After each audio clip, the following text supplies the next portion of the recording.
ገንዳው እዚህ አሜሪካ በሀገረ ማርያም በጊዜያዊ ቤቴ ጊዜያዊ በረንዳ ቆሜ ሳነጣጥር አየሁኝ መንገድ ዳር ተገትሮ ያለ የቆሻሻ ገንዳ። ዳቦ እንደ ጉድፍ፣ ወተቱም እንደ ድፍ፣ ልብሱም እንደ ቅጠል በገንዳው ከርስ ውስጥ ይረግፋል እንደ ጠል።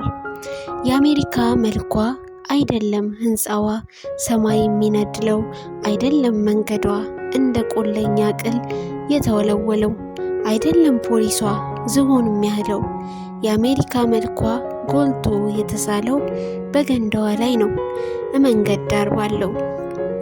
በአገሬ ሰማይ ስር ሰው ጠኔ ገፍትሮት ሲወድቅ በመደዳ፣ የአሜሪካ ንስር ለአንዲት ስኒ ሆዱ በጋን እያስቀዳ። እዚያም ማጣት ዕዳ፣ እዚህ ማትረፍ ዕዳ፣ እዚያ ባዶ መሶብ፣ እዚህ ሙሉ ገንዳ።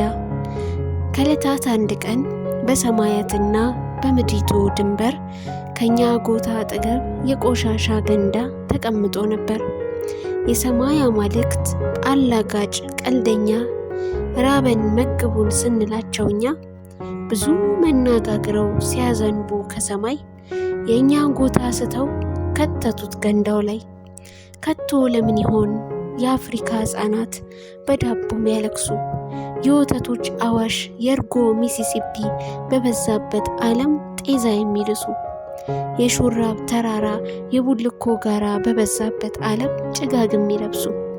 የምድር ጠቢባን ለዚህ ግዙፍ ሚስጥር መልስ አገኝ ብላችሁ ጠፈር አታስሱ።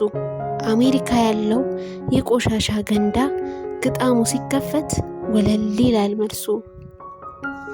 የማለዳ ድባብ ከተሰኘው ከበእውቀቱ ስዩም የግጥም መድብል የተወሰደ።